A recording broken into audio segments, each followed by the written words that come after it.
কোরআনুল কারীমে আছে, ইন্নামা ইউরিদুল্লাহু লিইউযহিবা আনকুমুর রিজসা আহলাল বাইত।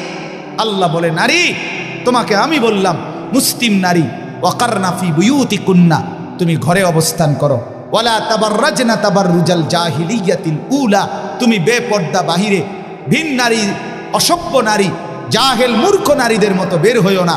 3, ওয়া আকিমনাস সালাহ, আল্লাহ বলছে কোরআনে, নারী তুমি 5 ওয়াক্ত নামাজ পড়ো, ওয়া আতিনাজ যাকাত, বছর শেষে হিসাব করে তোমার স্বর্ণ রৌপ্য গহনা অলংকারের যাকাত প্রদান করো। আর 5 নাম্বার, ওয়া আতিইনাল্লাহ ওয়া রাসূলা, আল্লাহ এবং রাসূলের আনুগত্য করো। আল্লাহ বলে, নারী কেন বললাম? আল্লাহ তখন বলছে, আমি আল্লাহ চাই তুমি নারীর মাধ্যমে তোমার পুরা ঘরটাকে পবিত্র করে দিতে। যে নারী নামাজি, যে নারী চরিত্রবান, কসম আল্লাহ, সে ঘর পুরা পবিত্র হয়ে যায়। আল্লাহ আমাদের বোনদেরকে তৌফিক দান করে।